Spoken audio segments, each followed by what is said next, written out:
হে hello WhatsApp. তো সেদিন আমরা যাচ্ছিলাম হিন্দ মোটর আমার এক কাকার গৃহপ্রবেশের জন্য। তো আমি আর মা বেরিয়ে পড়ি স্টেশনের পথে। তারপরে আমরা স্টেশনে পৌঁছে যাই, দিয়ে আমি টিকিট কাটতে গিয়েছিলাম। তারপরে টিকিট কেটে এনে আমরা প্ল্যাটফর্মে যাচ্ছিলাম।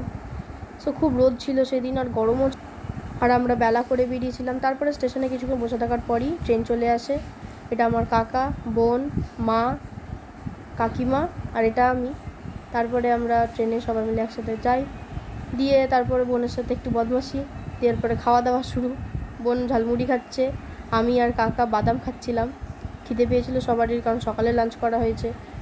তো তারপর আমরা আবার চা নিলাম, আমি আর কাকা দুধ চা, বোন নিল লাল চা। অ্যান্ড দেন তারপরে আমরা চা খাচ্ছিলাম, তারপরে খেলাম ঘুগনি। আমরা খেতে খেতেই যাচ্ছিলাম, আমি, বোন, মা, কাকিমা। ওকে, তো তারপর আস্তে আস্তে সন্ধ্যে হয়ে গেল, আর মাঝে আমরাও মুড়ি খেয়েছিলাম, যেটা বাড়ি থেকে আনা হয়েছিল, আমরা বাইরের খাইনি। কিছুক্ষণ পর আমরা ব্যান্ডেলে নেমে পড়েছিলাম। তারপরে কিছুক্ষণ বসে আবার গেলাম অন্য ট্রেন ধরার জন্য। তো ট্রেনে উঠে গেলাম, ট্রেন ছাড়েনি তখন, সব বসেছিলাম। এখানে কাকা বসেছিল, কাকা নেই, নিচে নেমে গেছিলো। অ্যান্ড দেন ট্রেন ছেড়ে দিল, তারপর আমরা হিন্দ মোটর পৌঁছে গেছিলাম। আর আমাদের যে রিসিভার কাকা, যার বাড়ি এসেছি, সেই নিতে এসছে। এটা তার বাড়ি, এটা ওয়াশরুম, এটা কিচেন, খুব সুন্দর। এটা করিডোর টাইপের, এটা একটা রুম, আর তারপর হচ্ছে এটা আর একটা রুম। রুমটাও খুব সুন্দর, খুব বড়। আর এটা হচ্ছে ব্যালকনি। ওকে, তো তোমাদের যদি এই শর্টসটা ভালো লেগে থাকে তাহলে লাইক করে দিও, অ্যান্ড থ্যাঙ্কস ফর ওয়াচিং।